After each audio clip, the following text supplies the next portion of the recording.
I'm just so happy my father had a chance to see his kids before he passed. I just want to say thank you. When her father fell ill, the American Red Cross was able to help get Veronica's brother home from the Navy to speak to his father one last time. It's thanks to your donations that we can connect military families when they need it most. Please donate today at redcross.org. If you want to work until you keel over, have less of everything in retirement, or give back more of your hard-earned money to the stock market again, then just ignore me. But if you'd like to protect the money you save, receive a steady, predictable retirement income, and enjoy financial security for as long as you live, then listen to this. You can download a free report that reveals the wealth-building secrets Wall Street and the banks don't want you to know. You'll learn how you can get guaranteed growth, safety, and real prosperity without risking your money in the Wall Street casino, and how to get the money you need when you need it, simply by asking for it. This is the best way to have a 100% secure retirement, and know your money will last as long as you do. To learn more about this method, and to get your free report, go to 52security.com. That's the number 52security.com. 52security.com. Go to 52security.com. Hurt or injured in a car accident? It can be hard to take the proper legal action after a car accident, but waiting can cost you more. The law requires car accident victims to assert claims promptly. You could lose out by simply waiting. Call 800-709-4667 right now to see what your claim could be worth when handled by a skilled attorney. With a lawyer fighting and speaking up for you, you could be entitled to a big cash award. Call 800-709-4667. That's 800-709-4667. Now it's fast and easy to connect with the legal help you need after your car accident. Call 800-709-4667. The call is free, but you need to act now before time runs out on your claim. You need a lawyer to fight for you, protect you, and get you the compensation you need and deserve. Time's wasting. Call 800-709-4667. That's 800-709-4667. Call now. I considered suicide so I wouldn't put my family through all the pain. Many of our warriors are returning home from the battlefield, only to face a new war as they struggle with devastating injuries. At Wounded Warrior Project, we understand. We're there to help. Even though you think you're broken, you're not. It's the physical and the emotional healing that Wounded Warrior Project provides. With a gift of just $19 a month, you can join Wounded Warrior Project. You'll help provide critically needed programs and services that rebuild lives. Beautiful. There you go, buddy. The ongoing needs of our wounded and their families will continue for many years to come. Now is the time to show your support. Call now or go online with your gift of just $19 a month, and we'll send you this Wounded Warrior Project blanket. It made me feel that there's people out there that care about us. After this event, we can finally maybe start to heal as a family and move forward. We need your help. The families are hurting. For many of our wounded heroes, the greatest casualty is being forgotten. That's why your gift of just $19 a month is so important. Please call or go online right now. The following letters were written by our troops. My dear fellow Americans, I truly appreciate your support. I was starting to wonder if people had forgotten about us over here. But then one of my buddies showed me this website, and now as tears are streaming down my face, I can see for sure that you haven't. Private Emily B., U.S. Army. It's so heartwarming to see the American people not letting the men and women of the armed forces be forgotten. Your letters make a group of grown men, battle-hardened and gruff, act like a bunch of kids around a Christmas tree. Thanks. Staff Sergeant Matthew H., U.S. Army. Your support may be the most important thing our troops can carry with them. But don't take our word for it. Take theirs. To show your support, visit americasupportsyou.mil. Brought to you by the U.S. Department of Defense and the Ad Council.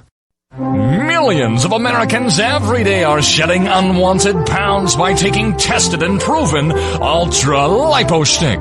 Carbohydrates are bad. Our carbo-fighting antioxidant is good.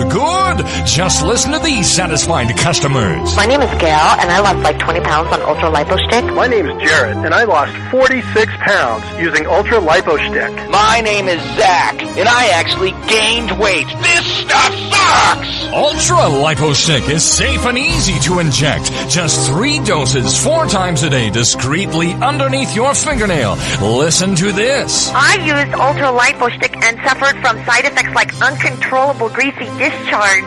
Ultra Lipo Stick, it turned the armpits of all of my shirts orange. This stuff is crap. Try it today and see some real results. Ultra Lipo Stick. Not available in stores. Results may vary.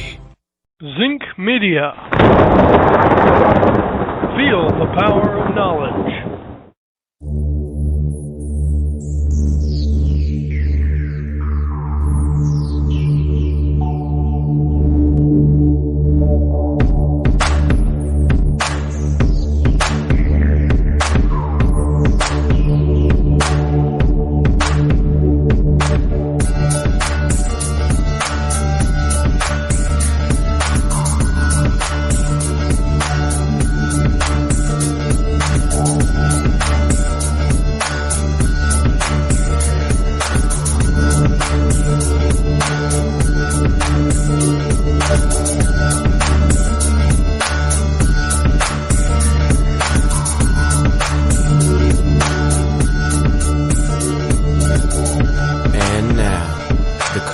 most politically incorrect black man on the planet, Rod Eccles. Well, hello, my fellow Americans. It is I, your lovable host, El Rod, coming to you live from my bunkerized home studio somewhere within the great granite state of New Hampshire, where the state motto is still live free or die. It is not big government or bust. And I know this because I checked again today, and it still hasn't changed.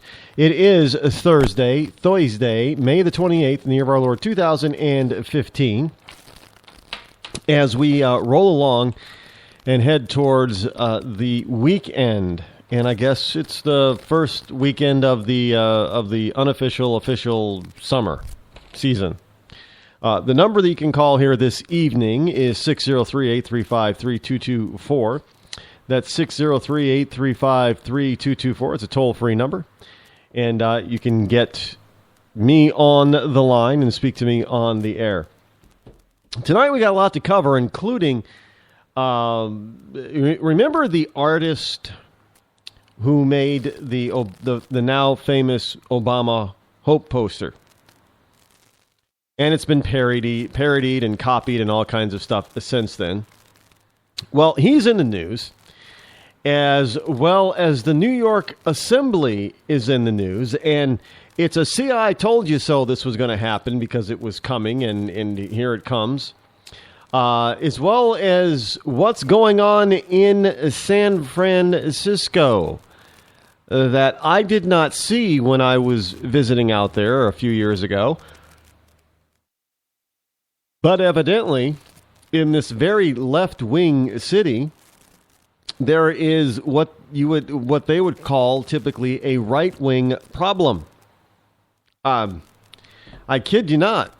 Plus a whole bunch of other stuff. So, sit down, grab yourself an iced tea or coffee, iced coffee, because at least around here, it was hot today. Again, it was good. I was happy, not complaining at all. There were, late in the afternoon, there was a quick thunder shower, which was fine because we needed the rain, so I'm not going to complain about that at all. It was rather lovely to have a quick... the lightning display was absolutely phenomenal. Where I was earlier today, and I saw the off in the distance, the lightning display from, thunder and lightning type of thing. It was absolutely gorgeous. Mother Nature is amazing. By the way, did you know that, speaking of Mother Nature, did you know that Obama is suggesting to the Department of Education that we teach climate change in schools. I thought we already were. So if we're not, we probably should make sure that we don't. Why teach a myth? I thought we weren't teaching myths. It is what it is. But anyway, it's from the San Francisco Gate, sfgate.com. Now, this is something that I find... Now, San Francisco is one of the most liberal of cities in the country. By far, hands down. Nobody can argue with that. San Francisco is a very liberal type of town. And, yeah, well, you know, it's the... I guess some people would argue it, but it's the gay capital of the United States, right? And people of everywhere like to go to San Fran. I would not want to live there. No, it's just my preference. Other than that, you know, it's a great place, a great city to visit. I wouldn't want to live there permanently, though. One, it's way overpriced in my book, and it tends to be, because of where it's located off the Pacific in that Bay Area, it always tends to be a lot cooler than the surrounding area. Not to mention, you know, San Francisco's crime rate is fairly high. Its homeless population, yeah, also fairly high. You know, and this is a liberal city, folks. You know, San Francisco is actually, you know, kind of a dangerous city. It's not. I think New York City is safer than San Francisco as far as crime statistics are concerned. But San Francisco is much, much smaller than New York City.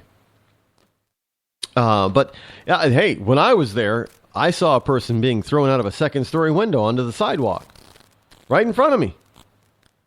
You know, if I was probably, 30 paces, if we were 30 paces faster or ahead, he would have landed on top of us. Me and the people that were walking down on the sidewalk. It was that close. I mean, he literally landed right in front of us. On his head.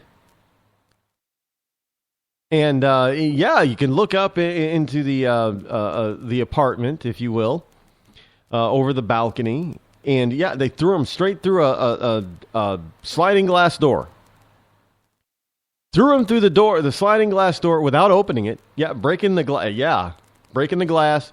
They threw him so hard that the guy went through the window and over the balcony banister and onto the sidewalk. And the guy was hurt pretty bad because he tried to get up. You know, you get that shock of pain type of stance, and that's, you know, he tried to jump back up, and he did, and then when he jumped up, and I guess that hurt, and then he went boom right back down again, and you saw 3 guys in the apartment walk away from the opening. And, you know, they were nonchalant about it. They were big guys, too. They were not kidding around. Whatever this guy did, they were not playing around. And, but I had never seen anything like that in real life. You only see that kind of stuff on TV and in the movies, right? But this was in San Francisco. In supposedly, you know, a safe, not downtown, but in a safer part of, you know, tourist section of neighborhood, and it evidently not that safe. You know, people get thrown out of windows and stuff, but the homeless factor. I mean, again, we're talking about a city that is highly liberal, but the homeless population, and you know, you look at other cities that supposedly, you know, especially if they're run by the right wingers or Republicans, you know, they're bad, they don't care. But I don't see other cities that I've visited with such a huge homeless population problem. I mean, they were all over the place. Not going to lie, not going to deny it. You know, I would not. San Francisco is a really cool, really pretty city, but it has some major issues and major problems. But we're not supposed to think about it that way or know it because, it's one of the most liberal cities in the Union. It's by far. Now, it's not run by liberal blacks right now, but it's still run by liberals. But speaking of blacks, the sfgate.com, here's a story from a very liberal city. African Americans cited for resisting arrest at a high rate in San Francisco. Now, you're probably thinking, well, that's no big deal. Well, here's the problem. African Americans accounted for 45% of the over 9,600 resisting arrest cases in San Francisco. Now, they only make up just 6% of the population. Now, you can't always say that that the population has anything to do with it, because maybe people are coming from outside the city that don't live in the city, but I don't know where else they would be coming from, because all around San Francisco is probably more, except for maybe Oakland, is probably more expensive to live than in San Francisco proper. Ever been to Sausalito? I know I'm getting off track a little bit here, but I'm just reminiscing about my trips, plural, to the San Francisco area. Sausalito's it's across the bay, just a trip across the bridge, the Golden Gate Bridge from San Francisco. Absolutely gorgeous. Absolutely extremely expensive to live. So, and I'm not saying that African Americans can't afford, $1 million homes, but let's face it, there is not a large population of them. Not yet. No, we were working on it under Reagan. And to some extent, we were working on it in the 90s, but not so much under Obama. I think blacks have lost a lot of economic ground under Obama, especially if they're in inner cities like Baltimore or Ferguson, where their businesses get torched. So these people are not living in, surrounding areas, towns and cities, because they're just too darn expensive. I mean, when you're looking at, I think there was like a 1,200 square foot house or something. It was a small 3-bedroom, 1.5 bath in Sausalito that went for like $1.3 or $1.5 million. That's what it sold for. It was a redonkulous. I mean, it had no property. It was right on the major roadway that leads into downtown Sausalito, and the tour buses went by there. Tour buses went right by this house. And the house didn't have any, and then there was a cliff on one side, and the main road in the front. Not a lot of property, so maybe people might think, well, maybe it had some property. Well, it had a decent bay view, but that's about it. I guess you're paying for the view of the bay from that point. But and this is, let me tell you something. This is the other point. If you're earning minimum wage. Do you think earning $15 an hour is going to help you afford to either rent or buy that $1.3 million house? I don't think $15 an hour is going to do it. Just saying. But then again, I didn't notice, McDonald's in Sausalito, and I'm sure that at most of the stores in the business district in Sausalito, they were making more than the minimum wage. But again, well, especially for the kind of shops that were there. But, if $15 an hour is not going to get you much in Sausalito, it might get you a broom closet if you're lucky. So that's another vote against, or reason why I'm not for a government-mandated minimum wage. But this notion that San Francisco is supposed to be, all-inclusive and fair. African Americans in San Francisco are cited for resisting arrest at a rate 8 times greater than whites, even when serious crimes are not involved, according to statistics drawn from court records. Now, from January 2010 to April 24th of this year, law enforcement officers cited suspects of the resisting arrest 9,633 times in cases where the suspect was not charged with a felony. African Americans accounted for 45% of those cited, even though they make up just 6% of the city's populations. Now, the stats are drawn from San Francisco's case management system, which tracks court cases in the city. They include arrests made by all law enforcement agencies that operate in San Francisco, including the police and sheriff's departments. Now, Supervisor Malia Cohen, whose Bayview district has a largely African American population, said the numbers, if true, substantiate and quantify what we often hear from residents and are a glaring indicator that police in similar situations act more aggressively towards minority residents than they do with white residents, warranted or not. Now, this whole notion that the cops might be picking on blacks, well, that might be true. Now, this is coming from a guy who fully supports police. Look, they're profiling. And but the problem is that there is this resisting arrest thing. I'm not a huge fan of that. And I think that's a law that we should drop nationwide. I'm going to be honest about it. I think it's a law that we should drop nationwide. But you're probably saying, well, Rod, you can't resist authority. Well, the problem is that authority can just, if they ask you a question and you decide, well, you don't have to answer the question, which you don't, that now they're going to arrest you for resisting arrest. There's no other crime committed. There is no other crime that you could have possibly committed or be proven to have committed or be suspected of committing. Yet now there is a crime, which is actually, resisting arrest is actually very serious. And that goes on your record. I think it's a law that needs to be not changed, dropped. It needs to be dropped because the abuse, whether it's intended or not, is well documented. It's a bad law.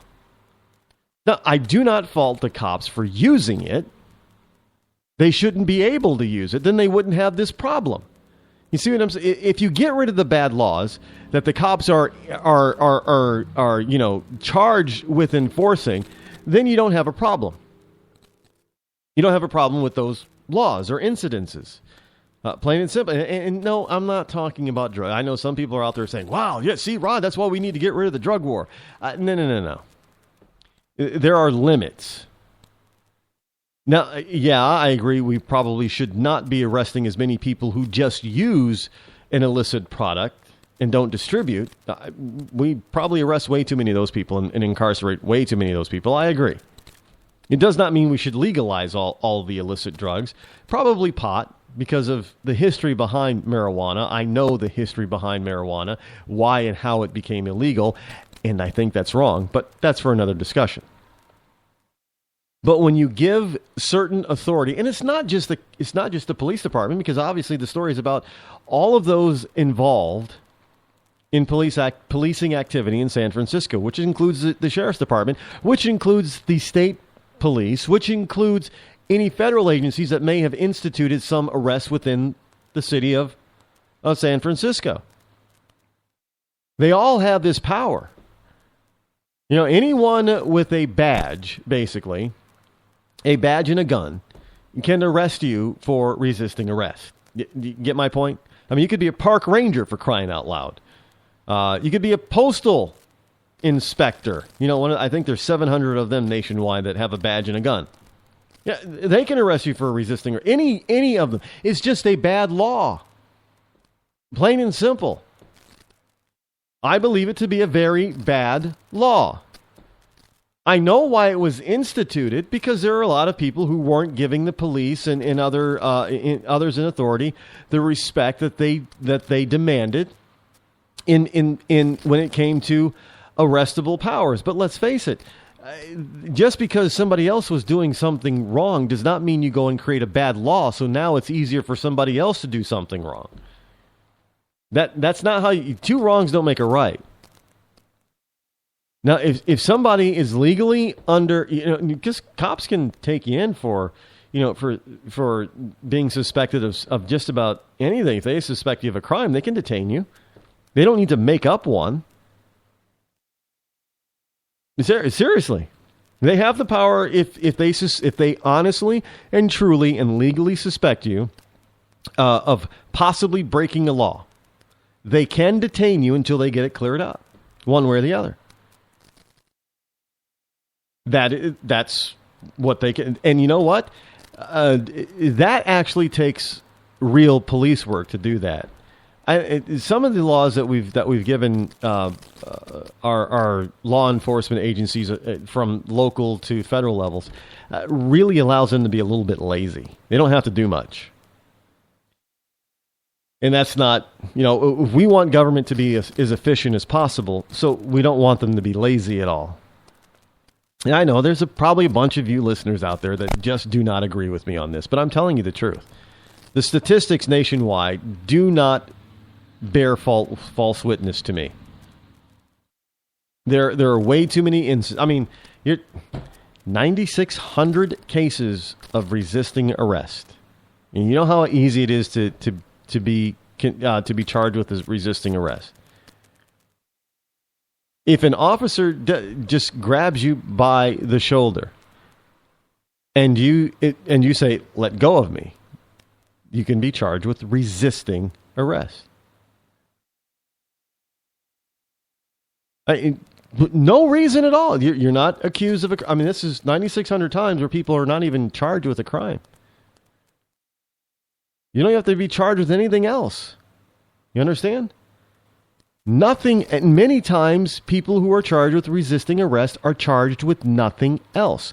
They're brought in on no other charge. So it's not that they get to the station and then the charges are dropped. They're not charged at all with any other crime. That's why I say it's a bad law.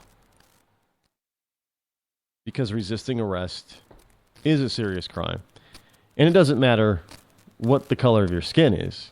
Yeah, in some communities, blacks may be targeted more than other ethnic groups, and in some communities, Latinos may be targeted more than other ethnic groups, and then there are in some communities where there really aren't any other ethnic groups, so it's nothing but whites that get targeted. So it's an equal opportunity bad law. It doesn't take, it's not based on any racial profiling when you're looking at national statistics. If you live in a community where there are no blacks, or Latinos, then that there's no racial profiling there. There might be other kinds of profiling, but you can't blame everything on race all the time. I'm just saying you really can't. Sometimes it is true, but it's hard when everybody's crying wolf. It's hard to really determine when there really is a wolf in the hen house. That's something we've got to stop doing. We've got to stop crying wolf when there is no wolf. Because when you do that, just like in the story, when there really is a wolf, nobody's going to believe you. So when we get to the point where we actually say, there looks like there's a problem over in San Francisco with this, nobody's going to really believe it. Because, man, you said this over in Ferguson, you said this over in Baltimore, you said this over in this city, and maybe there really is a problem in San Francisco. I don't know. But nobody's going to believe it because of all the other false wolves around the nation.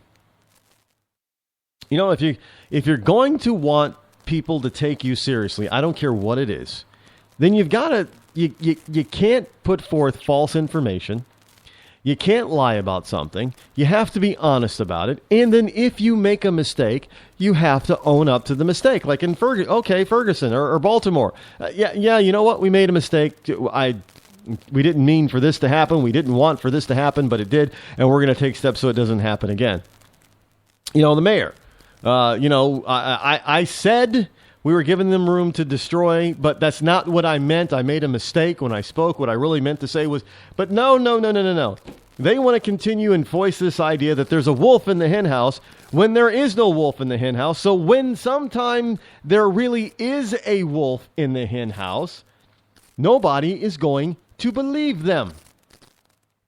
So, you got to ask, well, I don't know how else, you can say it, but yeah, it is what it is, folks. We'll be right back.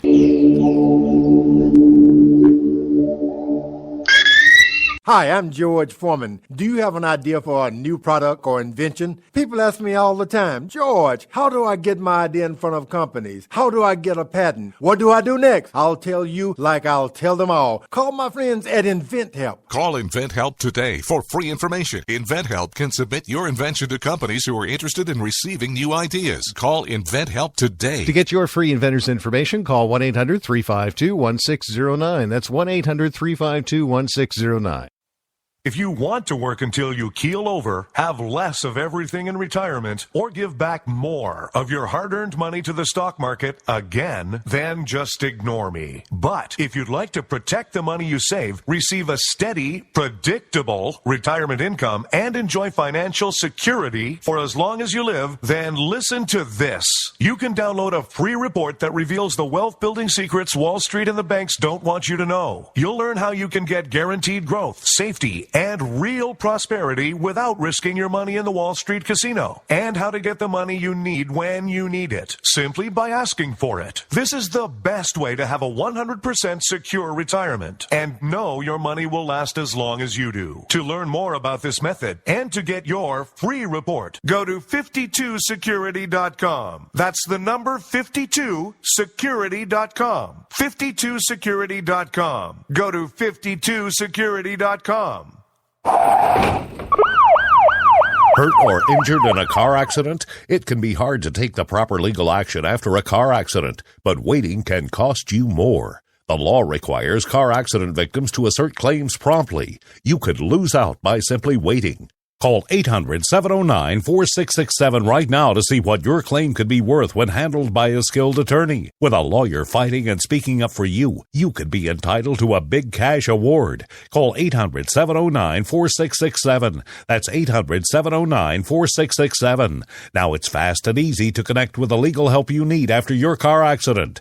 Call 800-709-4667. The call is free, but you need to act now before time runs out on your claim. You need a lawyer to fight for you, protect you, and get you the compensation you need and deserve. Time's wasting. Call 800-709-4667. That's 800-709-4667. Call now. I considered suicide so I wouldn't put my family through all the pain. Many of our warriors are returning home from the battlefield, only to face a new war as they struggle with devastating injuries. At Wounded Warrior Project, we understand. We're there to help. Even though you think you're broken, you're not. It's the physical and the emotional healing that Wounded Warrior Project provides. With a gift of just $19 a month, you can join Wounded Warrior Project. You'll help provide critically needed programs and services that rebuild lives. Beautiful. There you go, buddy. The ongoing needs of our wounded and their families will continue for many years to come. Now is the time to show your support. Call now or go online with your gift of just $19 a month, and we'll send you this Wounded Warrior Project blanket. It made me feel that there's people out there that care about us.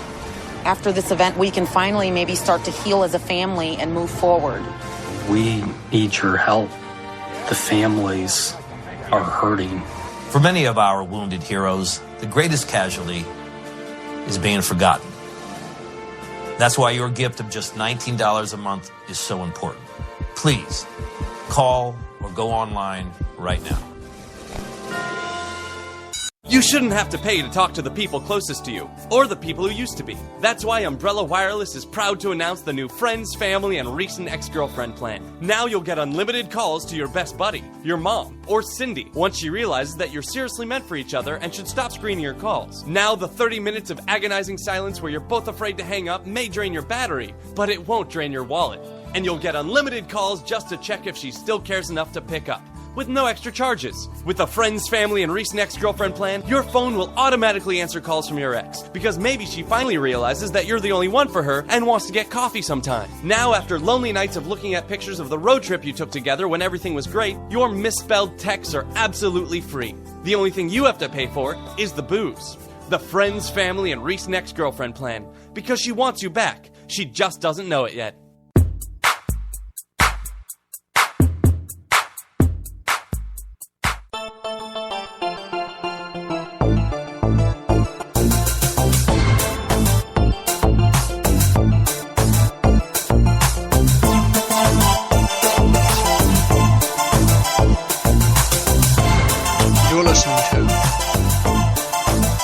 Rod Eccles Show.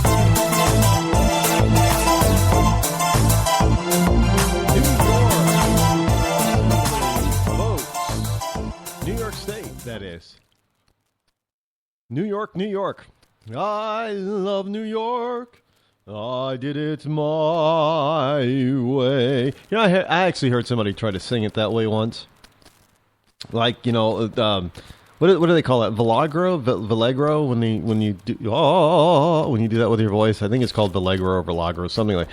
But they overdid it, and they tried to do it in this operatic type of voice, and it really, to me, it sounded terrible. I don't like that kind of vocals, if you will. But no, other people liked it. That's fine.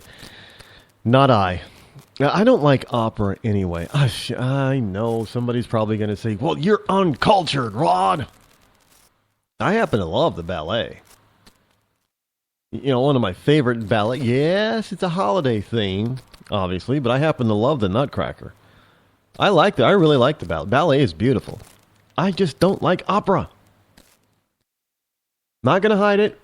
You know, people, well, you know, this is, you know, cultured and wealthy people go to the opera. Not me. No, I'm not wealthy, but if I was, I wouldn't belong to, the Met and go to the opera. Just wouldn't do it. Just say, I mean, those people who like it, that's fine. I have nothing against the opera for those people who like it. I just don't. New York Assembly votes for universal health coverage. Now, folks, I told you this was coming. When they were trying to push Obamacare on us, I said, look, we already know that Barney Frank is all behind universal health care, single payer system, and that, you know, Obamacare is the first step into getting that, because they wanted a single payer system back then, but they knew that the American people wouldn't go for it. So the only way to do it was to sort of incrementally get to it. And I told you that as soon as that they got Obamacare, and when Obamacare was implemented and people were starting to utilize it, that they were going to start pushing for single payer. And lo and behold, here it is. And this is from the Washington Times. New York Assembly votes for universal coverage. Now, the New York Assembly voted 89 to 47 on Wednesday for legislation. Now, the Assembly is like the House. Voted for legislation to establish publicly funded universal health coverage in a single-payer system. All New Yorkers could enroll. Backers said it would extend coverage to the uninsured. Now, I thought Obamacare was already extending insurance to the uninsured. Isn't that what? Yeah, we're gonna. You know, everybody's gonna be insured because you gotta be. So you could enroll if you. I guess they're saying it's going to be. I don't know how it can be a single payer system if it's voluntary. Because what if you don't want to be in the single payer system? Well, all New Yorkers could enroll, and Backer said it would extend coverage to the uninsured and reduce rising costs by taking insurance companies and their cost out of the mix. Well, because I told you that was their whole goal, was to take insurance companies out of the mix, so to speak. Now, with no patient premiums, deductibles, or co-payments for hospital and doctor visits, testing, drugs, or other care, New York Health would pay providers through collectively negotiated rates. It would be funded through a progressive payroll tax. Yeah, here's the kicker. There would be no no premiums. You would pay no premiums. Oh yeah, everything's covered. No premiums though. It's free. But it's not free. So with no patient premiums, no deductibles. So no co-pays. So, unlike Obamacare where people have, some families have $4,000 or $6,000 in deductibles. There's no co-pay, so you wouldn't have to pull out a $20 or $30, $20 bill or something every time you went to the hospital or the doctor. And you could get your testing and your drugs in your hospital and doctor visits all included. And the New York Health, the entity that would administer this, would pay providers through collectively negotiated rates. In other words, they would say, well, look, okay, doctor, you usually get $100 for this procedure. Well, we're only going to pay you $50. Like it or lump it. That's seriously what's going to happen. But all that is going to be funded via a progressive payroll tax, paid 80% by employers and 20% by employees. Unless you're a small business, then you're paying 100%, obviously. You're the business owner, and you have to pay the business half and your half, and your personal half. It's not even half, but you're 80%, and then you got to pay, make up for the 20% of the employee if you're the employee. Now, waivers would be sought, so federal funds now received for New Yorkers in Medicare, Medicaid, and Child Health Plus would still apply. So if you don't use, the state money, you can still use the federal money, but it's all going to be government money, which is from the taxpayer in the first place, which is still going to come from a single payer, which is still going to be government health care, which is still going to be determined whether or not you are worthy enough for, certain procedures. And obviously, the government's going to look. The only way that you can. There are only two ways to cut cost in the healthcare system. One is to reduce what it actually costs. So, in other words, if a doctor normally gets $100 for a particular procedure, well, you cut the cost by saying the maximum you're going to pay is $80. So that's a $20 reduction. You save $20. For the doctor, either they have to take it, or they have to get out of the system, or they leave the medical profession. Or you deny usage of the system, or you deny coverage. Hey, you need a hernia operation. Well, that hernia operation is going to cost like $6,000. Nope, denied. Why? Because you're 60 years old. We don't think, you at your age you should have it. Well, what if I pay for it? No, you can't pay for it. Everything's under our system now. So denied. So now the system doesn't have to pay out $6,000 because it just denied you. That's the way it's going to work, folks. And I know some people are saying, well, that's not true. Well, I told you that they were going to make a push for single payer, and I was told, no, they're not. That's not true. But lo and behold, there it is. They're shooting for single payer. And I said this back in 2009 and 2010. Employers are shifting more and more healthcare costs to workers or are dropping it entirely. The only ones who benefit are the insurance companies. Well, shouldn't the employer or the employee be the one who's responsible for their own healthcare in the first place? I think so. It's not the employer's responsibility. I don't know why it became such. So people became so enamored with this idea that somebody else should pay for something as personal as health insurance coverage. Let's face it. It's more personal than car insurance, but we don't expect our employer to pay for our car insurance. It's more personal than life insurance.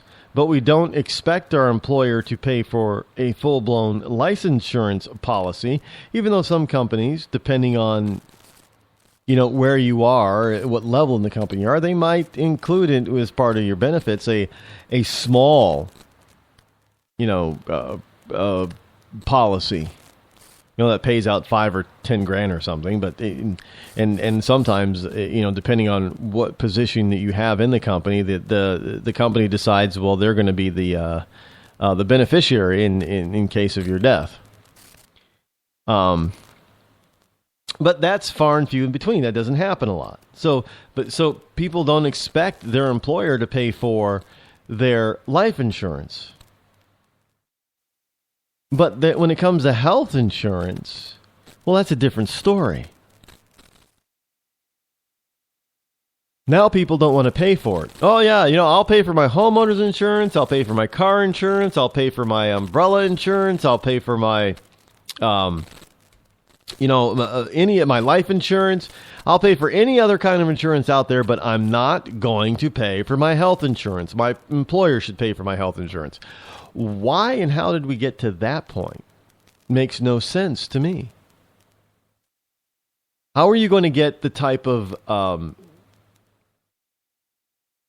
the type of treatment that you want? You're not. Because you're not the owner of the policy. The employer is.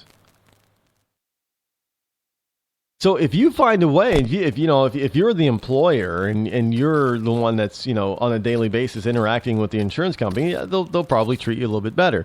But if you're just an employee and a cog in a very large wheel, the insurance company is going to say, so what?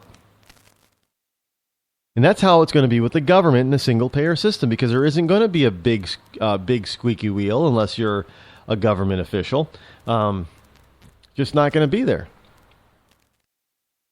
So basically, Assemblyman Richard Gottfried, a Manhattan Democrat, estimated universal care would save New Yorkers more than $45 billion annually, cutting the statewide total cost for health care to about $255 billion in 2019, which is a bunch of crock. It's never going to save that much.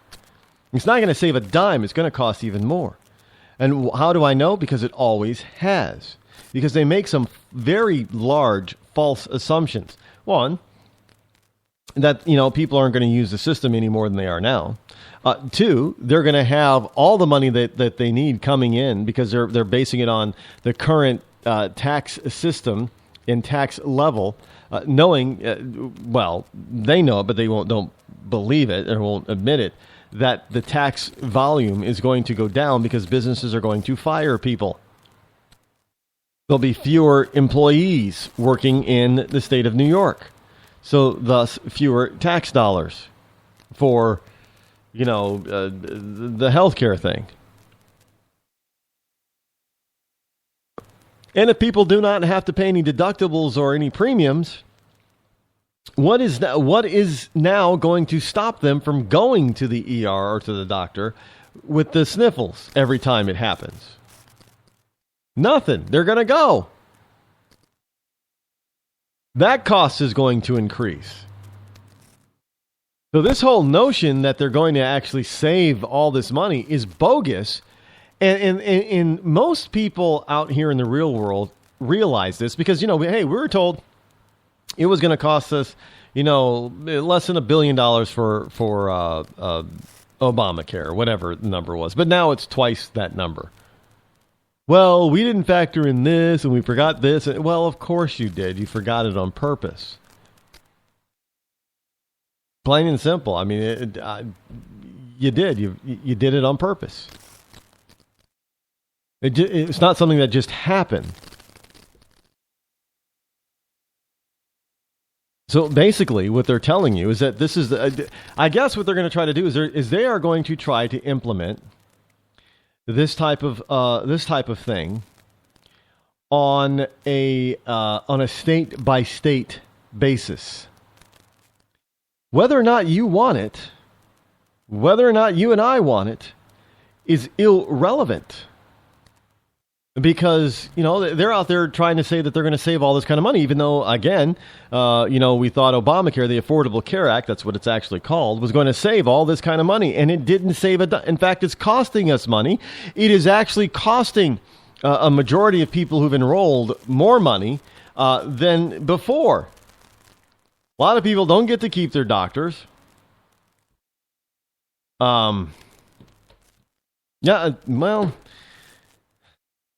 They saw their premiums increase and or they saw their deductible increase and or they saw their copay increase. Some people didn't have or they had a very little copay before, and all of a sudden now they're faced with a $20 to $50 copay.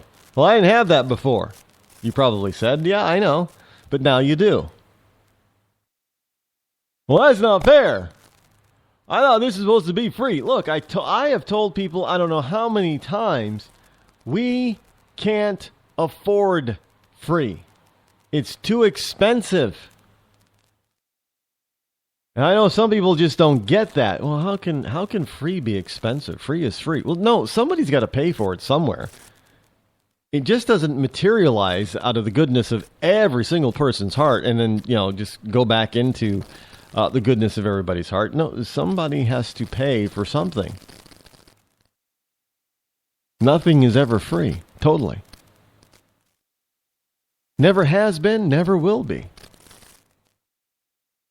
Speaking of free, Hope poster artist Shepard Fairey, it says Obama let him down.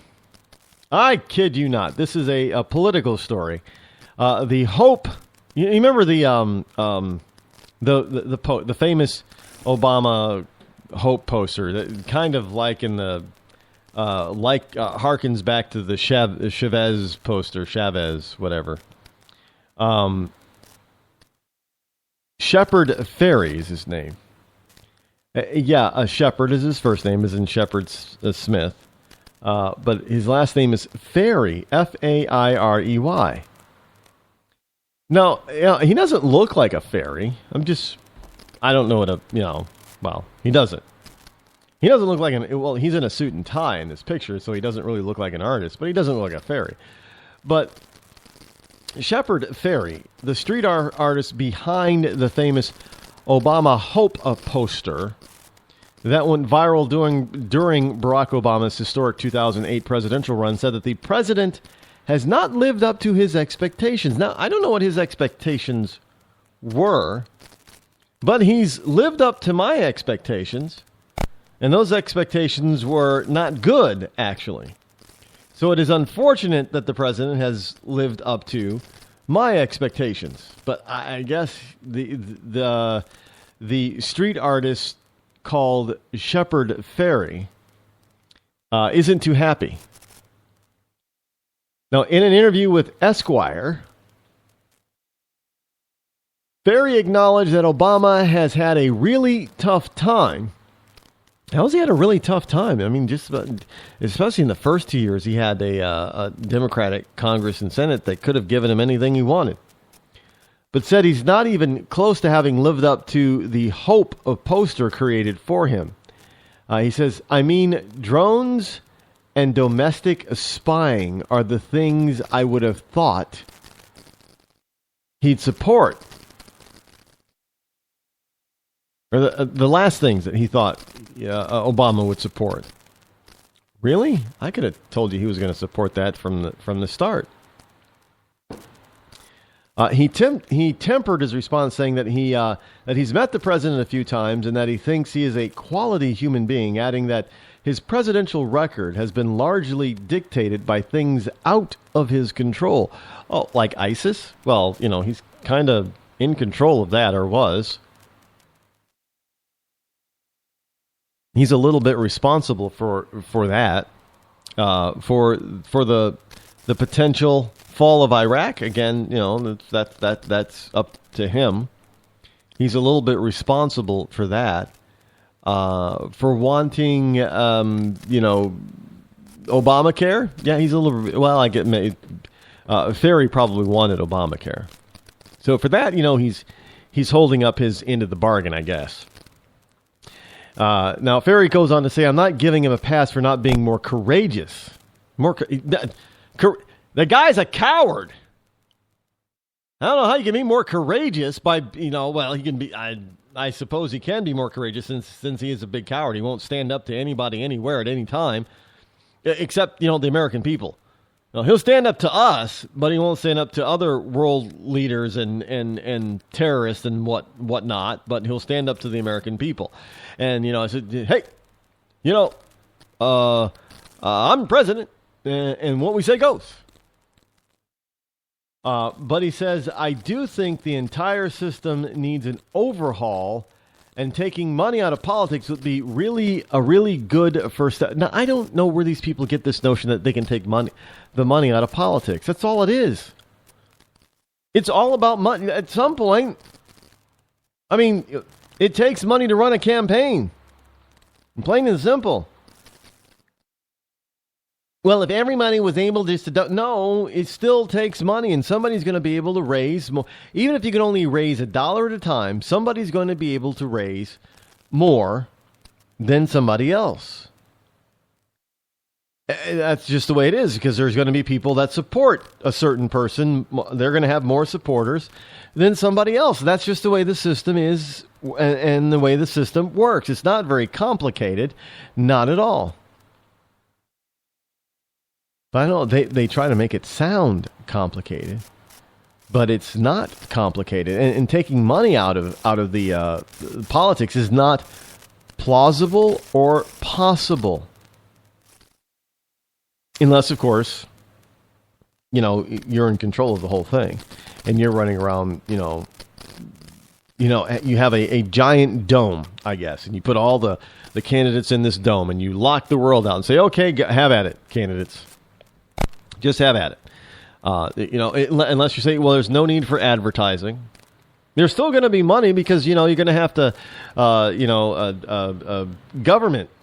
I know government can often says, do you want a certain amount of your tax? I think it's $1 or $2 of your tax refund or what have you to go towards the, I think it's the presidential fund. It used to be a checkbox on your IRS form. So evidently, even the government knows that there's, it takes money to run a campaign. So this whole notion that you're going to take money out of it is because the Democrats use it just as much as the Republicans do, if not more so. Look, Obama raised more money than Mitt Romney did last time around, and he spent more money. So why is it all of a sudden now when there's a potential for a Republican to score some big money, like a Cruz or a Bush or a Rubio, it's, no, we got to get money. We got to get money out of it now. Got to get money out of it. Mr. Ferry, you should have thought of that when you made the Hope poster, because your Obama friend, he upped the ante in raising money and spending it on a presidential campaign. Do you understand, Mr. Ferry, that this was the first time that a candidate spent over $1 billion in order to get elected? So now we're supposed to think that we're supposed to take money out of it? Why? He's the one that put money in it. And I know what they're all saying. They're all referring to the Citizens United, because corporations are not people. Well, yeah, actually, in a legal sense, they are. Because just like a person, a corporation can be sued. You just can't send the corporation to jail, but you can send, the people who run the corporation to jail. Sure, but that's the only difference. Because there isn't an actual human body of a corporation to send to jail, but they can be fined heavily, so it's just like going to jail. The whole point is that they also have a right to have a voice, but if you want to take them out of the equations, why don't you start with some of your liberal friends first? George Soros is not innocent of accepting or giving money. He gives a lot. But, I guess that's okay. It's the Koch brothers that we really are focusing on. And that's who the liberals always focus on. Even though Soros has given more money than the Kochs, it's always, something to do with the Koch brothers. They're the ones who give too much, and that they need to be stopped, and that, Citizens United needs to be reversed. Why? Especially when you Democrats are probably reaping the benefits more than anybody else are. But I guess we need to stop all the fundraising and actually just talk to people and tell them the truth. Really? Nah. I don't think Democrats can handle it. You can't handle the truth.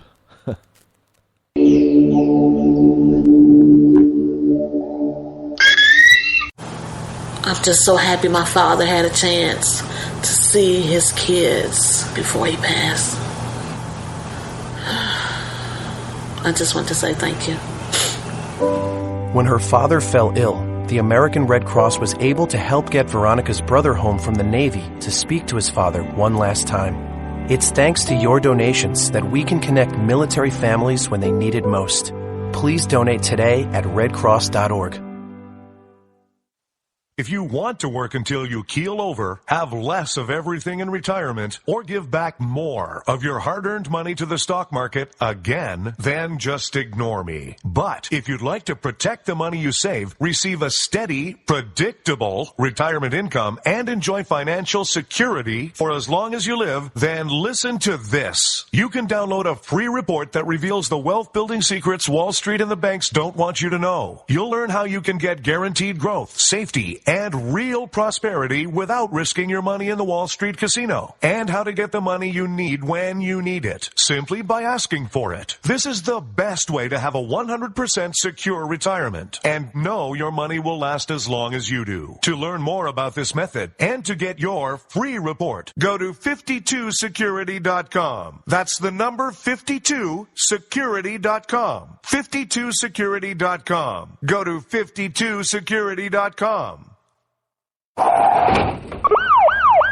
Hurt or injured in a car accident? It can be hard to take the proper legal action after a car accident, but waiting can cost you more. The law requires car accident victims to assert claims promptly. You could lose out by simply waiting.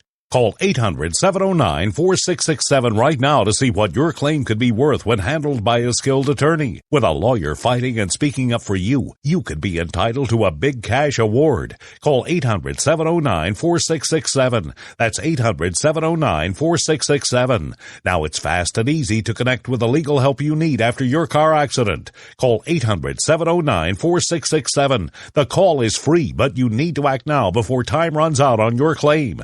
You need a lawyer to fight for you, protect you, and get you the compensation you need and deserve. Time's wasting. Call 800-709-4667. That's 800-709-4667. Call now. I considered suicide so I wouldn't put my family through all the pain. Many of our warriors are returning home from the battlefield, only to face a new war as they struggle with devastating injuries. At Wounded Warrior Project, we understand. We're there to help. Even though you think you're broken, you're not. It's the physical and the emotional healing that Wounded Warrior Project provides. With a gift of just $19 a month, you can join Wounded Warrior Project. You'll help provide critically needed programs and services that rebuild lives. Beautiful. There you go, buddy. The ongoing needs of our wounded and their families will continue for many years to come. Now is the time to show your support. Call now or go online with your gift of just $19 a month, and we'll send you this Wounded Warrior Project blanket. It made me feel that there's people out there that care about us. After this event, we can finally maybe start to heal as a family and move forward. We need your help. The families are hurting. For many of our wounded heroes, the greatest casualty is being forgotten. That's why your gift of just $19 a month is so important. Please, call or go online right now. The following letters were written by our troops. My dear fellow Americans, I truly appreciate your support. I was starting to wonder if people had forgotten about us over here. But then one of my buddies showed me this website, and now as tears are streaming down my face, I can see for sure that you haven't. Private Emily B., U.S. Army. It's so heartwarming to see the American people not letting the men and women of the armed forces be forgotten. Your letters make a group of grown men, battle-hardened and gruff, act like a bunch of kids around a Christmas tree. Thanks. Staff Sergeant Matthew H., U.S. Army. Your support may be the most important thing our troops can carry with them. But don't take our word for it. Take theirs. To show your support, visit americasupportsyou.mil. Brought to you by the U.S. Department of Defense and the Ad Council. Millions of Americans every day are shedding unwanted pounds by taking tested and proven Ultra Lipo Stick. Carbohydrates are bad. Our carbo-fighting antioxidant is good. Just listen to these satisfied customers. My name is Gail, and I lost like 20 pounds on Ultra Lipo Stick. My name is Jared, and I lost 46 pounds using Ultra Lipo Stick. My name is Zach, and I actually gained weight. This stuff sucks! Ultra Lipo Stick is safe and easy to inject. Just 3 doses 4 times a day discreetly underneath your fingernail. Listen to this. I used Ultra Lipo Stick and suffered from side effects like uncontrollable greasy discharge. Ultra Lipo Stick, it turned the armpits of all of my shirts orange. This stuff is crap. Try it today and see some real results. Ultra Lipo Stick. Not available in stores. Results may vary. Zinc Media. Feel the power of knowledge.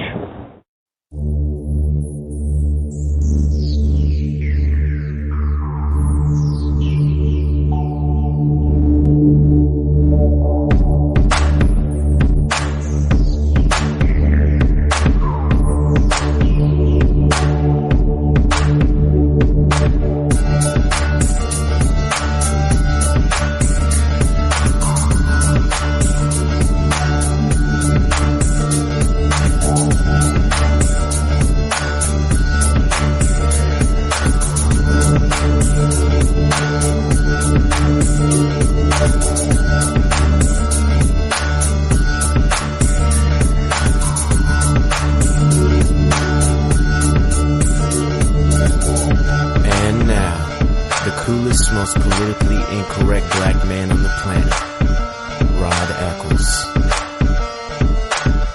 You know, a lot of times when you look at the things that are going around you, you know, like the state of New York wanting to implement universal health care when nobody wants it. Nobody wants it.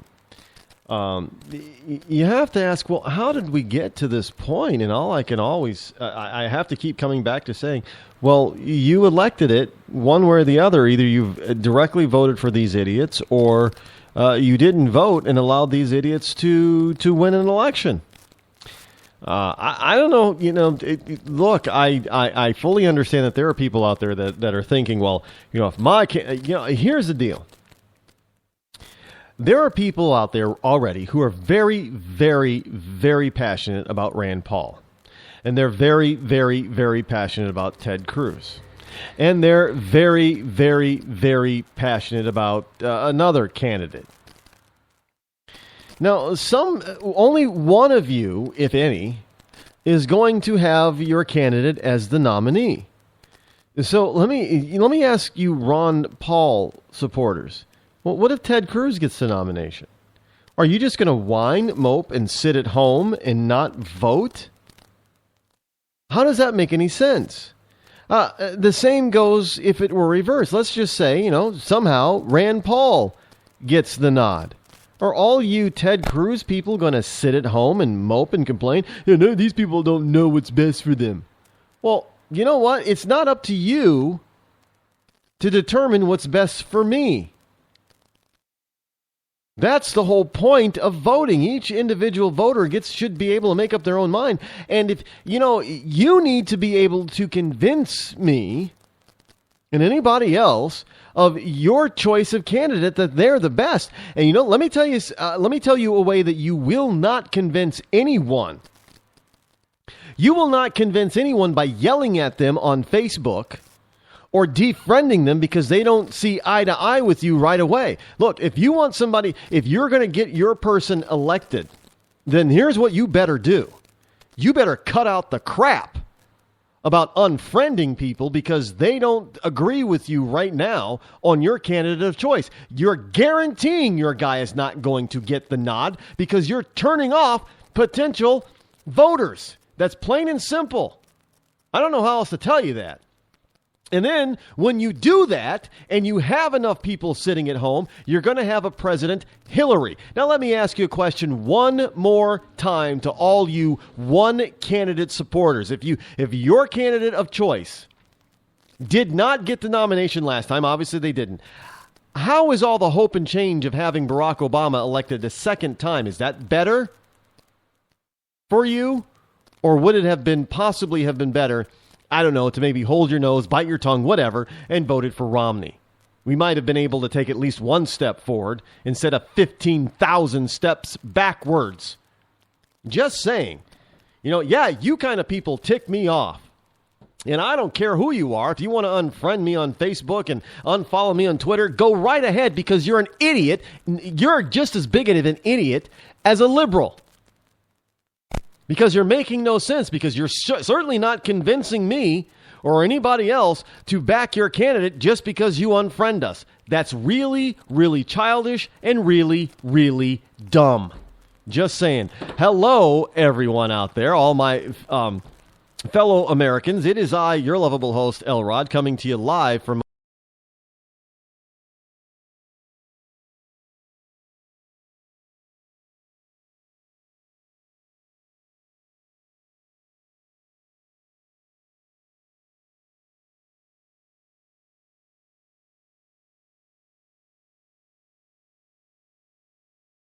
that you can call this evening is toll free at 603-835-3224. That's 603-835-3224. Give me a buzz.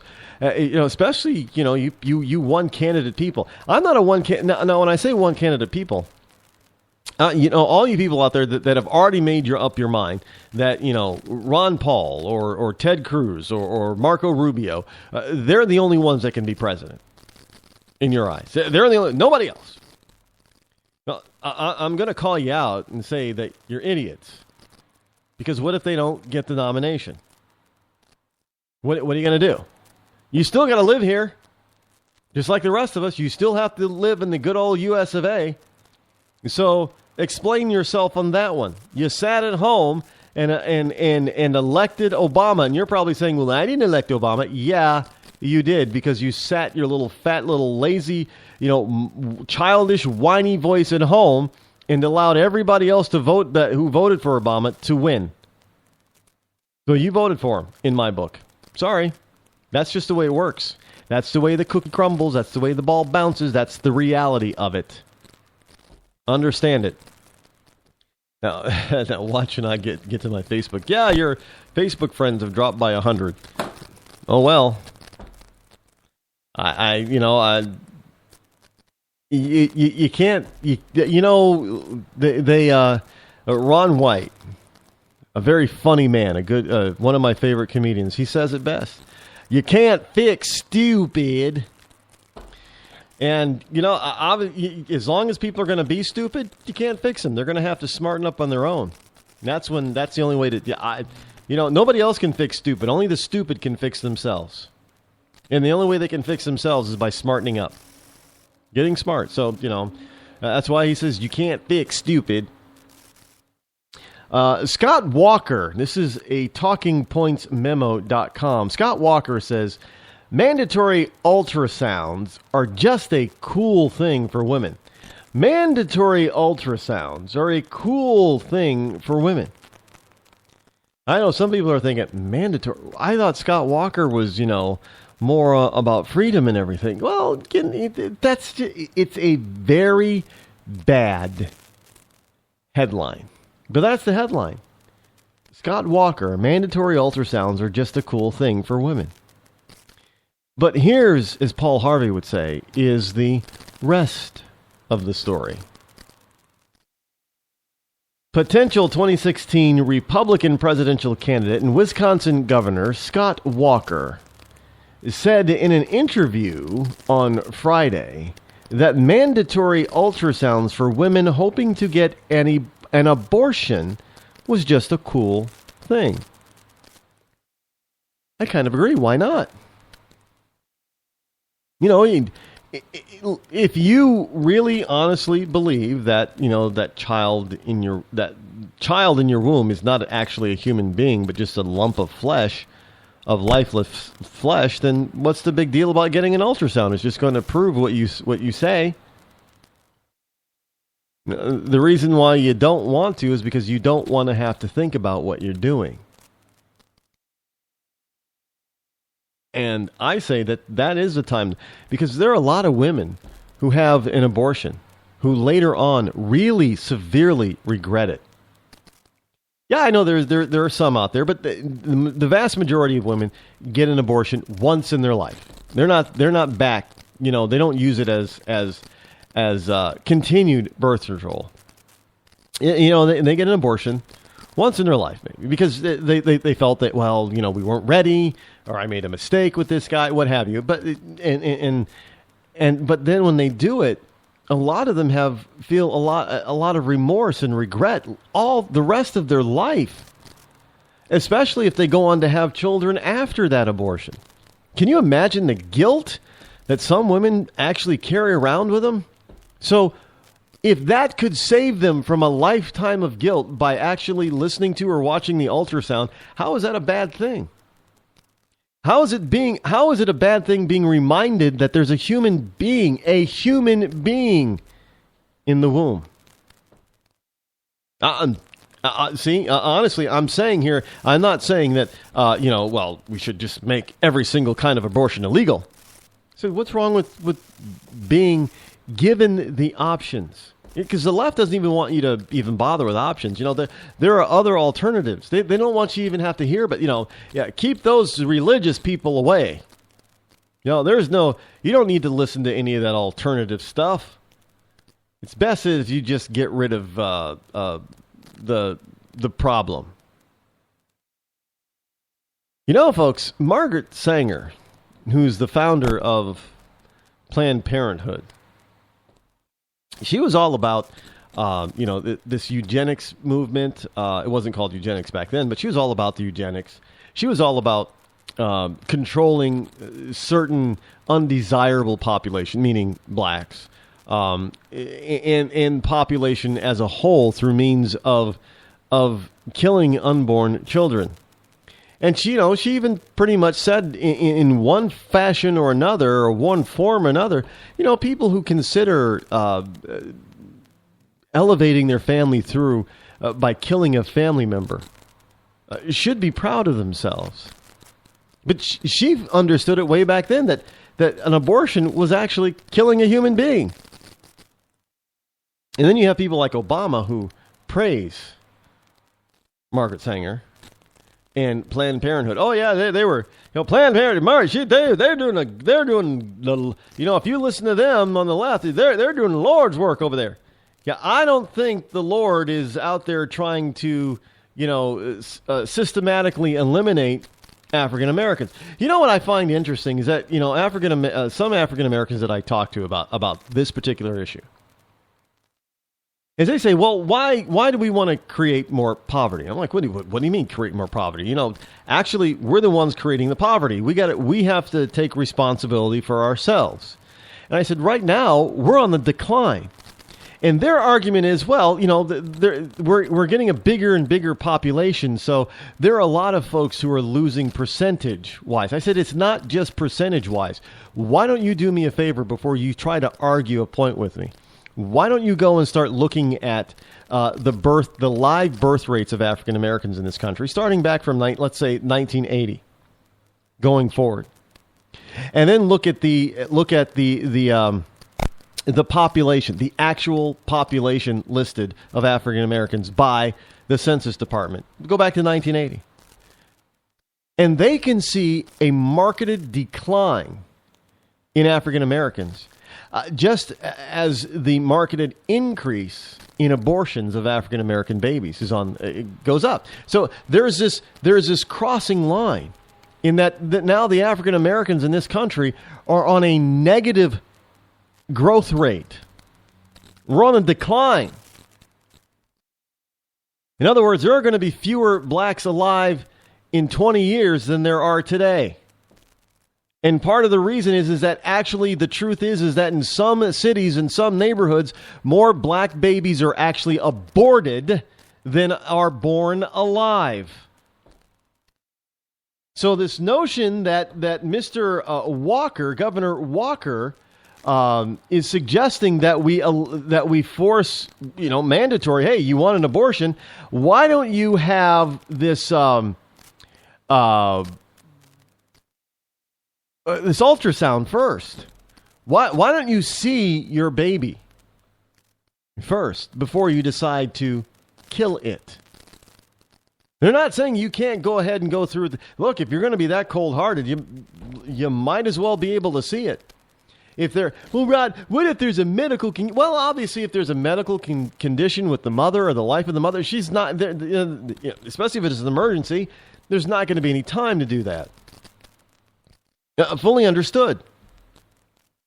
But in most other cases, when there's time, and the mother's just using it as a birth control method, what is wrong with reminding the mother and hopefully the biological father that it's not just, I'm not just saying this should be a woman's responsibility. No, that father's responsible too. Look, it took two to make the kid. It's going to take two to raise the kid, plain and simple. But, bring the biological father in on this. Make sure that they understand this is another human being, not just something they can throw away in the trash. I have no problem with his position on this. And some people are saying, well, I thought you were all about freedom, Rod. Well, yeah, I am, and I'm also about freedom of that child being able to live. But we're taking away that child's right to live. Simply because somebody wants to use a medical procedure to eliminate that life simply because they don't want to be bothered and they want a post-sexual intercourse, contraception procedure. The time to think about contraception and not getting pregnant is before you have sexual intercourse, not after. Not that child's fault that you created them. Not at all. So why are you punishing the child? I think Governor Walker has a grand idea about making people aware that other people are going to be affected by this decision. Because the left will have you believe, oh no, the only person who's going to be affected is the mother, and she is going to be fine. That's not the case. That baby's going to be affected. Maybe the biological father is going to be affected. Maybe if other people around you who know that you're pregnant, the grandparents, potential maybe they're going to be affected. There's going to be a lot of people affected. Your greater community. And who knows what that child can, considering, do you think of all the babies that have been aborted since Roe v. Wade in 1972?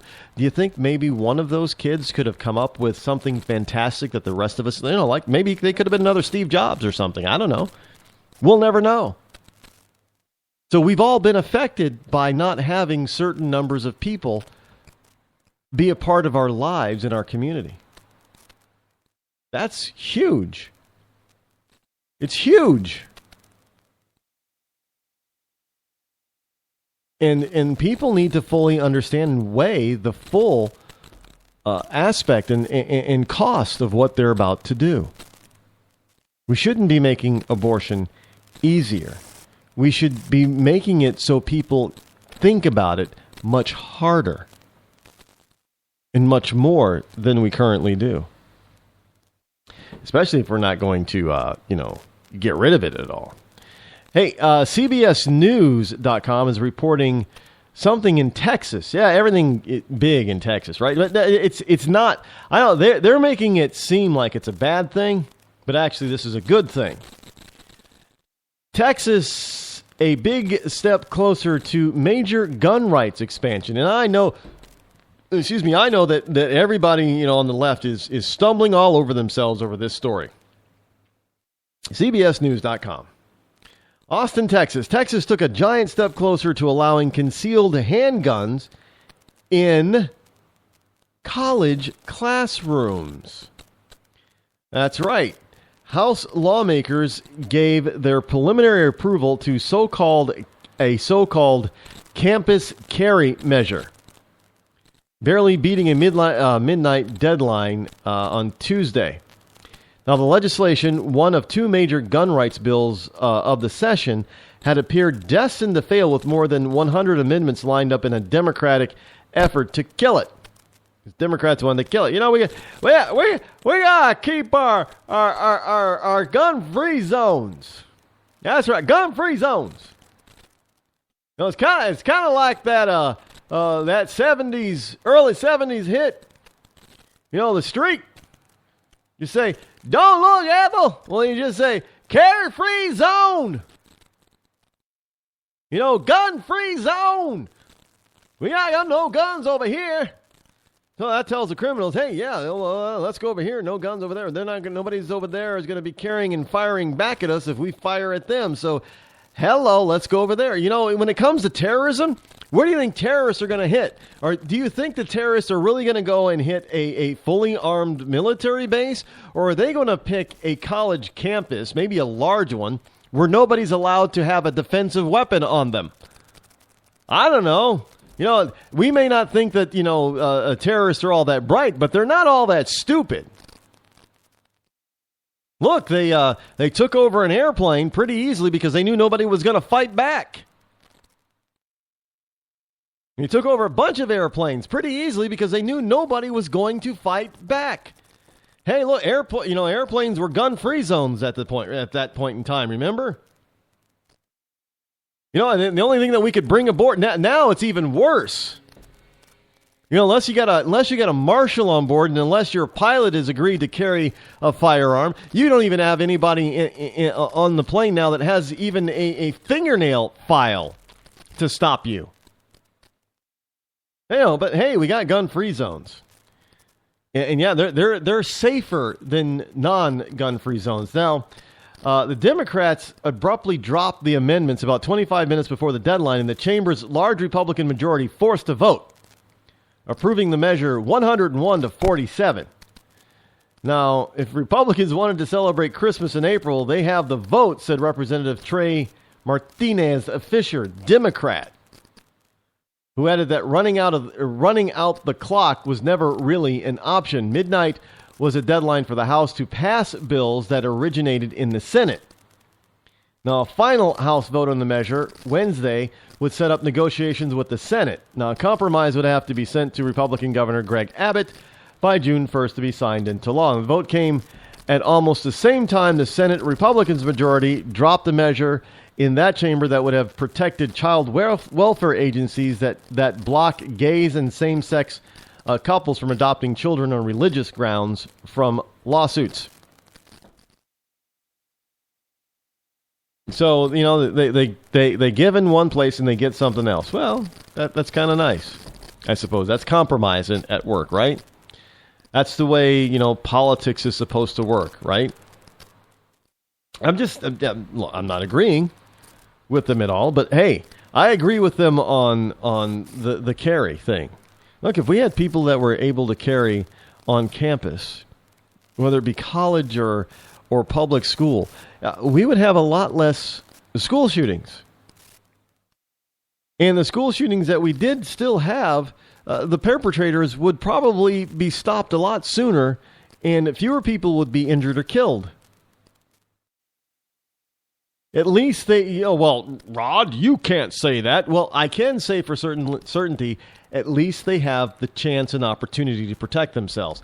If they don't have a gun and the perpetrator is on campus with a gun, they don't have much of an opportunity to protect themselves. They can try to hide, but we understand that hiding often doesn't work, because they'll just bust in or shoot in a door or a window and make entry, and then there you go. And then now they're all sitting ducks. It's like a duck shooting gallery. Pow, pow, pow, boom, boom, boom. Another one bites the dust type of thing. That's not what we want. Now, just throw in terrorists in the mix. And we know that we have terrorist cells in the United States. Why don't we start making it a little bit more difficult and a little bit more dangerous for them to operate? Since they're already here, let's just make it a little bit more difficult and a little bit more dangerous for them to operate. Then, if they feel that they can't successfully, promote an attack, then they probably won't attack. That's just, common sense. And yeah, to a certain degree, terrorists do have a little bit of warfare common sense. You can't win if you aren't able to successfully attack. Hi, I'm George Foreman. Do you have an idea for a new product or invention? People ask me all the time, George, how do I get my idea in front of companies? How do I get a patent? What do I do next? I'll tell you like I'll tell them all. Call my friends at InventHelp. Call InventHelp today for free information. InventHelp can submit your invention to companies who are interested in receiving new ideas. Call InventHelp today. To get your free inventor's information, call 1-800-352-1609. That's 1-800-352-1609. If you want to work until you keel over, have less of everything in retirement, or give back more of your hard-earned money to the stock market again, then just ignore me. But if you'd like to protect the money you save, receive a steady, predictable retirement income, and enjoy financial security for as long as you live, then listen to this. You can download a free report that reveals the wealth-building secrets Wall Street and the banks don't want you to know. You'll learn how you can get guaranteed growth, safety, and real prosperity without risking your money in the Wall Street casino, and how to get the money you need when you need it, simply by asking for it. This is the best way to have a 100% secure retirement and know your money will last as long as you do. To learn more about this method and to get your free report, go to 52security.com. That's the number 52security.com. 52security.com. Go to 52security.com. Hurt or injured in a car accident? It can be hard to take the proper legal action after a car accident, but waiting can cost you more. The law requires car accident victims to assert claims promptly. You could lose out by simply waiting. Call 800-709-4667 right now to see what your claim could be worth when handled by a skilled attorney. With a lawyer fighting and speaking up for you, you could be entitled to a big cash award. Call 800-709-4667. That's 800-709-4667. Now it's fast and easy to connect with the legal help you need after your car accident. Call 800-709-4667. The call is free, but you need to act now before time runs out on your claim. You need a lawyer to fight for you, protect you, and get you the compensation you need and deserve. Time's wasting. Call 800-709-4667. That's 800-709-4667. Call now. I considered suicide so I wouldn't put my family through all the pain. Many of our warriors are returning home from the battlefield, only to face a new war as they struggle with devastating injuries. At Wounded Warrior Project, we understand. We're there to help.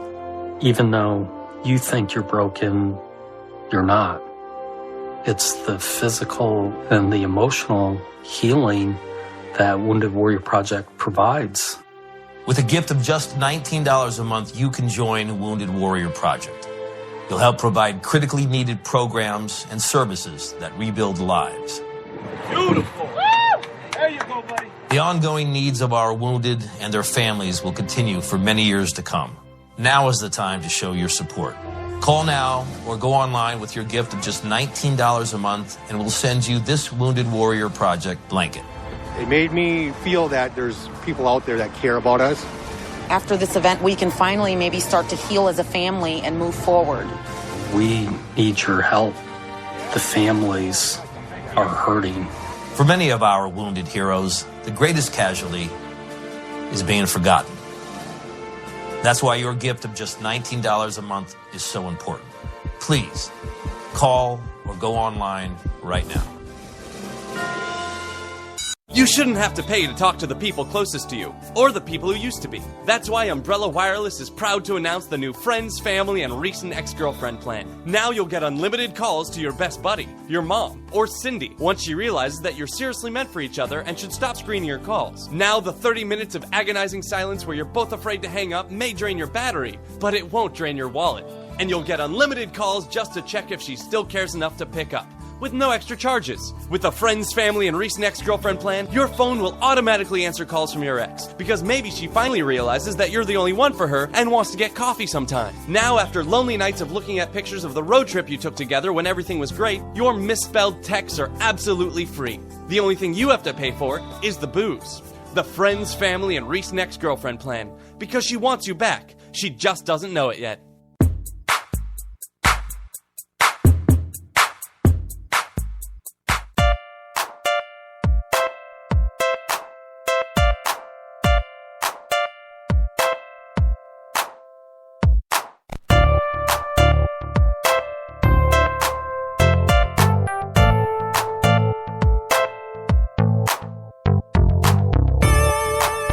You're listening to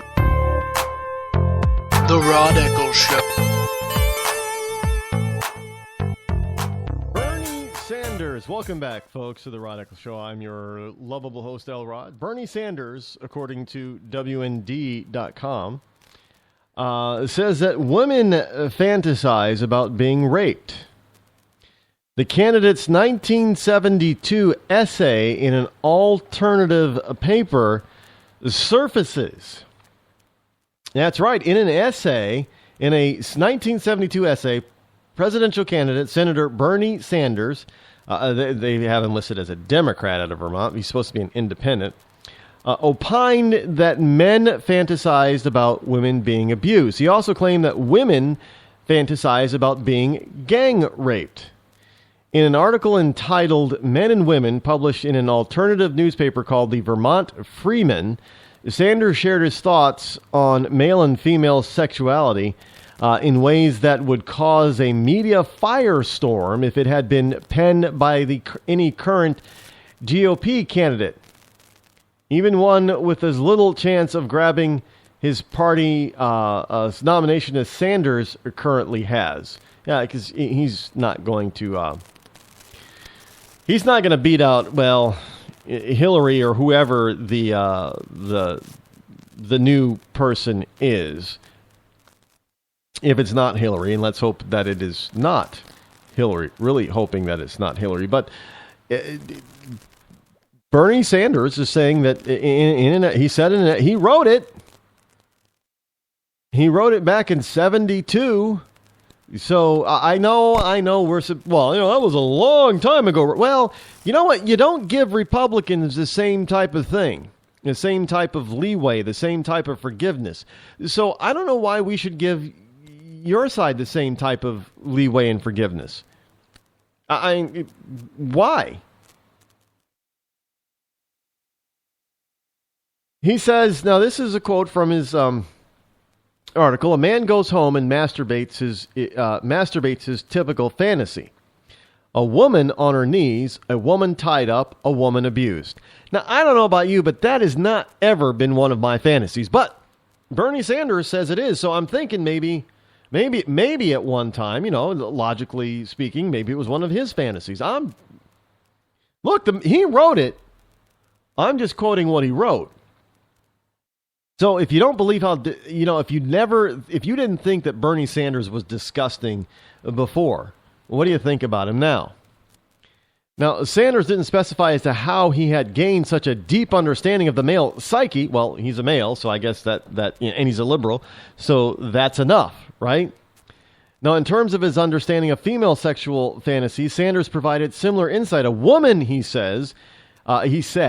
wrote, enjoys intercourse with her man as she fantasizes about being raped by 3 men simultaneously.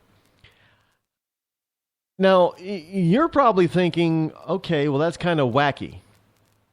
But then again, it was 1972, Rod. It was a long time ago. Well, why don't we fast forward to today? Does Sanders still say stuff that's just as wacky, stupid, crazy, ignorant as that? Well, if the answer is yes to that, that means he hasn't changed one bit. He's still the same crackpot he's always been. He's still the same liberal, communistic idiot he's always been.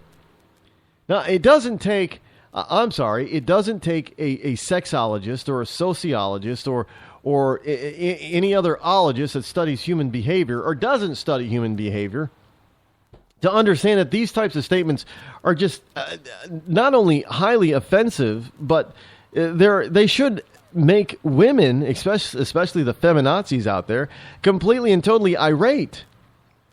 Because, I don't know, let's just say that, for craps and giggles, let's just say that this story was not penned by Bernie Sanders. Let's say this story was penned in 1972 by George Pataki, who, by the way, jumped into the race today for president on the GOP side.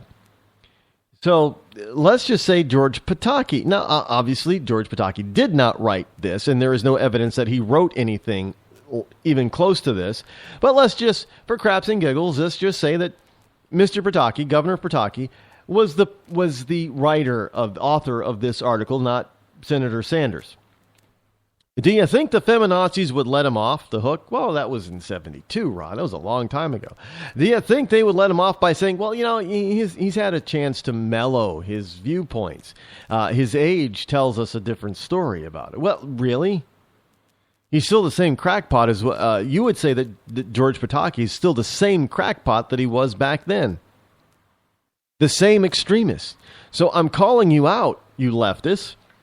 George Pataki didn't write this paper, this article. George Pataki did not have it published in the Vermont Freeman back in 1972. George Pataki did not express what he felt were the typical male fantasy. George Pataki did not say or write about the typical woman fantasizing about being raped by three men simultaneously while she's having intercourse with her husband or boyfriend. No, that was all Bernie Sanders. No GOP, no Republican, no right-winger, but Bernie Sanders.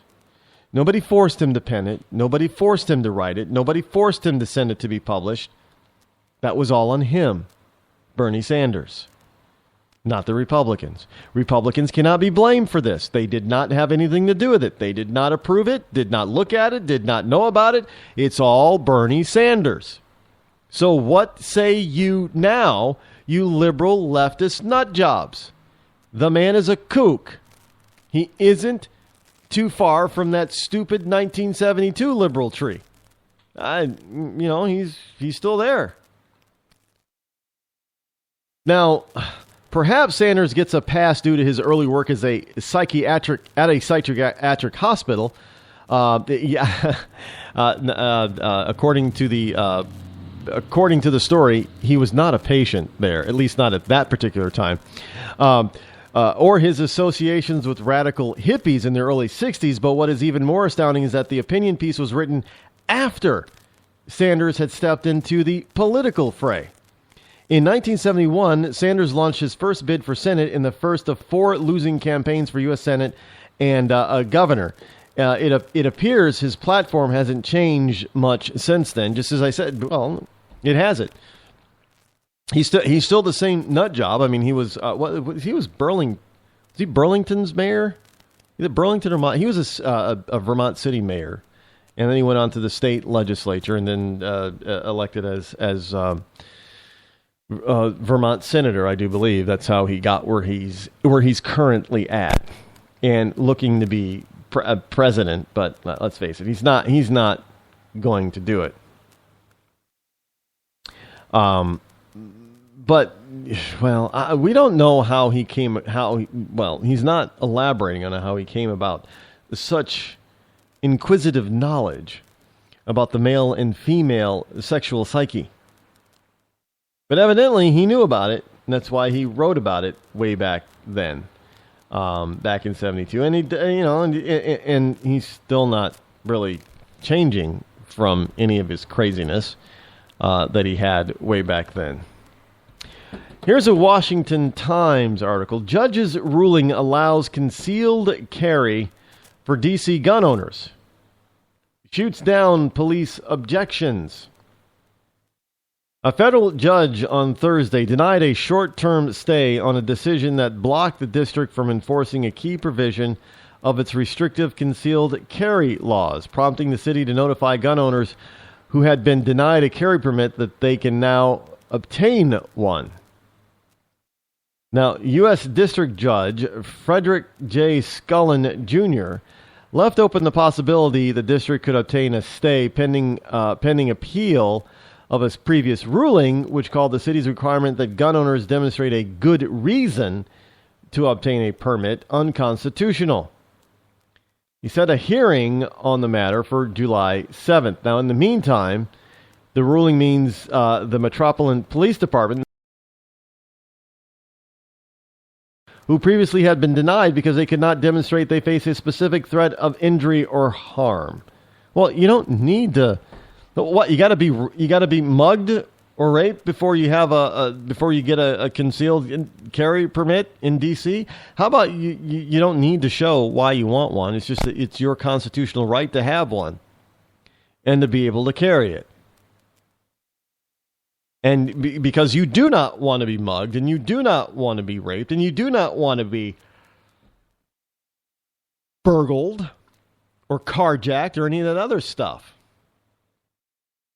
Now, the gun owners who brought the case against the city received phone calls from the Metro Police Department on Thursday advising them to come to the department's firearm registration section for approval of their concealed carry permits. This was an announcement issued by Alan Gottlieb, vice president of the Second Amendment Foundation, which backed the lawsuit. That's a good thing. You have the right to protect yourself, and it's not up to this.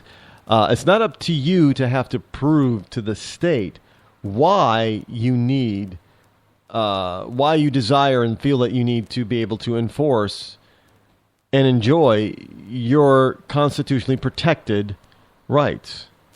Now, these are not, government rights that are issued to you. These are protected see, this is the whole notion of what protection is.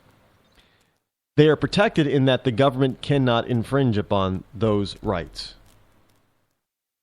I mean, they can't really come to you and say, well, we need to we're going to infringe on your right because, we want to protect you. No, they can't do it. Not if they're following the Constitution, folks.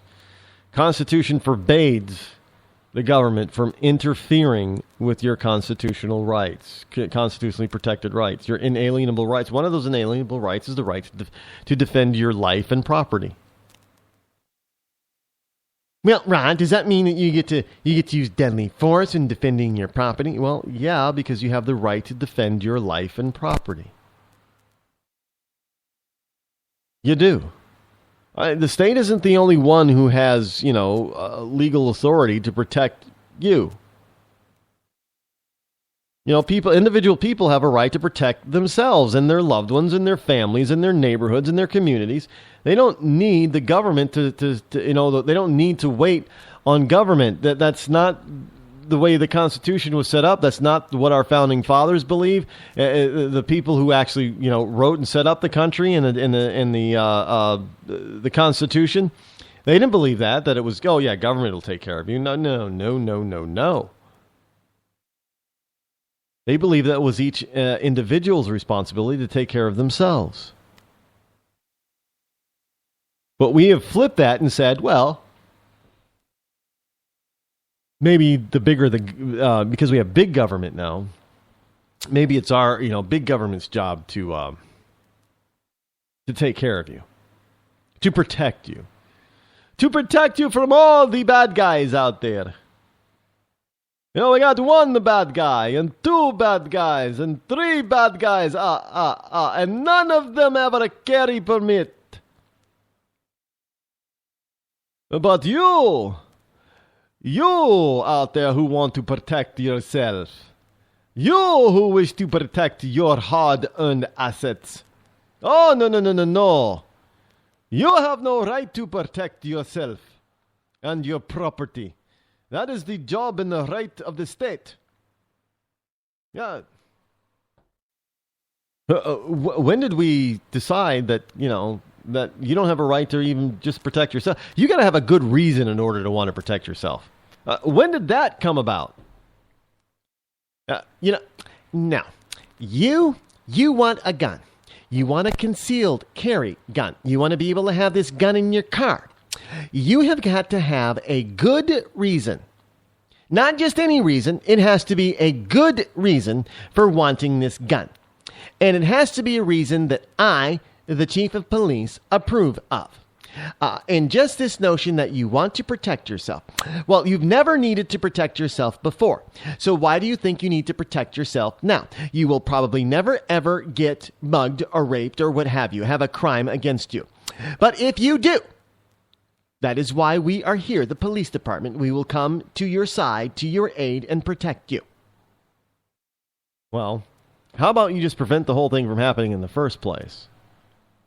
By forcing the perpetrator to flee. I think that's a better notion than sitting and waiting. Because what if they want to do you bodily harm? What if they want to shoot you in the head? Well, you'll according to one of my commercials, you'll miss your jazzercise appointment. You get shot in the back of the head. And a criminal could do that to you. You don't want that to happen. No, you don't. You don't want to be shot in the back of the head by a criminal. But however, so in D.C. they've actually got on the phones and called all the people that they've denied because they couldn't demonstrate a specific threat of injury or harm. I mean, can you imagine being? Well, no, you're totally, you have no criminal record. You seem to be a fully functioning, law-abiding citizen. But, we're going to put denied on your application because you could not demonstrate to me, the police department, that you face a specific threat of injury or harm. Now, I don't know how you're supposed to actually prove a specific threat or harm. Now, I don't know how you do that unless you've already been harmed in some form or fashion. How do you? Maybe someone out there in the listening audience can help me. How do you determine a specific status or belief or fact that you face a threat, a serious threat of injury or harm? How do you do that? And wouldn't that really lead to an arrest or something of a potential perpetrator if you could do that? I mean, look, this guy over here is stalking me. Okay, well, if you can prove that he is, then we can arrest him. You don't need a gun, and we'll arrest him. Well, that's what they're going to end up saying. If you can prove it, then you can prove that, you don't need it because you just call us, the police. That's what they're thinking, folks. Don't doubt me on that.